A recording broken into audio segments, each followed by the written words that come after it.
Mūsų šiandienai pensinio amžiaus žmonės gaunantis pensijas netitinka Europos, taip sakant, kad ir keliamus tos reikalavimus, kad mes turim 60% turėti pensijos lyginant su šalies vidutiniu darbo užmokesčiu. O tai atsitiko kodėl? Tai mes šiandienai jau turėjom tą turėti ir mes turim.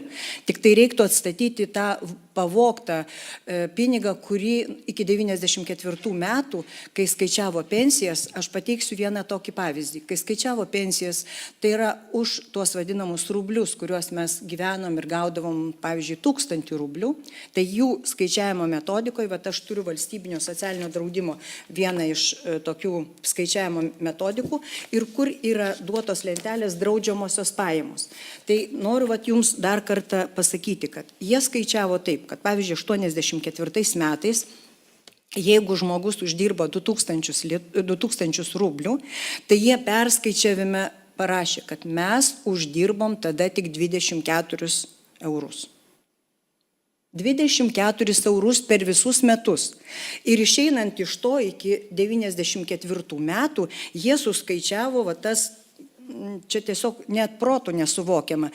Jie pradėjo ten, vakar jau mačiau spaudoj, kad tai kyla diskusija ir liktai pasiaiškinimai. Čia nėra ką aiškintis. Jeigu pensininkai, kurie jau buvo pensinio amžiaus žmonės ir gavo pensijas tarybinių laikotarpių, tai buvo 132 rubliai ir juos pavertė į 132 litus.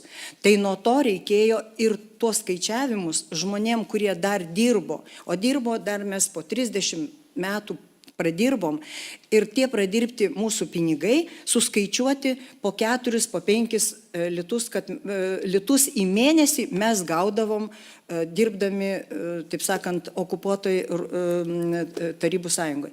Nu tai čia šitas absurdas ir tas skirtumas tarp tų pensijų gavosi, kad žmonės, kurie išėjo prieš 30 metų į pensiją, jie gauna, lyginant su dabar išėjusiais į pensiją, 200 eurų mažiau negu kad tie, kurie pradirbo dar 30 su virš metų.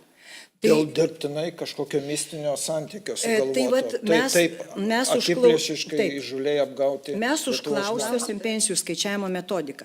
Tai ta skaičiavimo metodika čia, kaip sako, velnės koja nusilauš. Jie turbūt ir patys nesuvokia.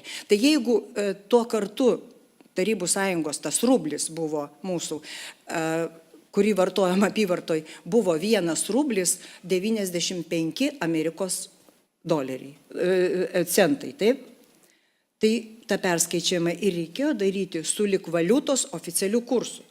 Bet kaip jie šitą suskaičiavo, tai čia iš viso nesuvokiami dalykai.